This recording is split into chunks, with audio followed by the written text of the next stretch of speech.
Method 4 बरं method 4 मध्ये या work done bye multiple forces. Work done bye multiple forces. Multiple force असतात. आता एखाद्या बॉडीवर आतापर्यंत आपण एकच सिंगल फोर्स कन्सिडर करतो बरोबर. एकच फोर्स घेत होता ना. पण आता एकाच बॉडीवर जर मल्टिपल फोर्सेस ऍक्ट होत असतील एकाच टेबलला 6 पोरं जर हे करत असतील हलवायचा प्रयत्न करत असतील तर काय झालं मल्टिपल फोर्सेस लागले. त्याच्यावर सिंगल फोर्स लागला का नाही. ठीक आहे काय लागले मल्टिपल फोर्सेस लागले. एखाद्या बॉडीवर जर मल्टिपल फोर्सेस ऍक्ट होत असतील तर त्या बॉडीवर ऍक्ट होणार किंवा त्या बॉडीचं वर्क डन कॅल्क्युलेट करायचं. ठीक आहे कन्सिडर करा आता 3 फोर्सेस होते. ठीक आहे काय आहेत 3 फोर्सेस ऍक्ट होतात.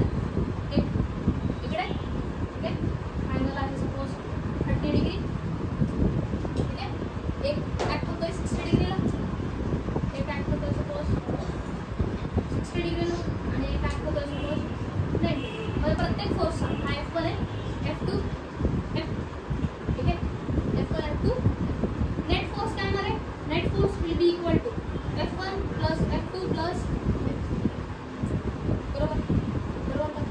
नेट फोर्स लागणार आहे तुम्हाला काय कॅल्क्युलेट करायचं वर्क डन कॅल्क्युलेट करायचं. ठीक आहे काय लागणार आहे वर्क डन कॅल्क्युलेट करायचं आहे. Work done due to F1 F2 आणि F3. जर work done by F1 calculate करायचं. ठीक आहे सपोज त्याला W1 work done by F1. First फोर्सने काय काम केलं ते काय येणार आहे F dot S cos 30 degree. फोर्सची व्हॅल्यू घ्या F1 ची व्हॅल्यू 5 F2 ची व्हॅल्यू 5 F3 ची व्हॅल्यू 5. ठीक आहे आणि डिस्प्लेसमेंट घ्या 10 मीटर.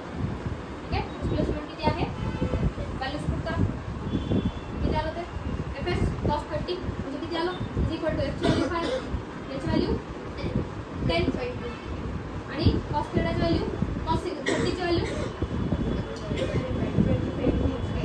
झालं ते 5 झालं 25 म्हणजे work done due to F1 ने केलेलं काम काढलं. ठीक आहे असंच काय करणार आता work done bye F2 find करणार. काय येते W2 is equal to Fs cos किती आता cos 60 म्हणजे काय आलं F किती आहे 5 10 आणि 60 ची व्हॅल्यू हाफ किती आलं ते 25 म्हणजे वर्क डन W2 किती आलं 25. ठीक आहे समजलं. आणि work done by F3 work by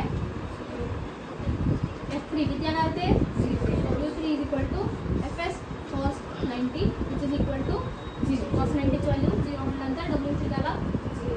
total work done काय येईल total work done should be W1 plus W2 plus W3 which is equal to 25 √3 plus 25 plus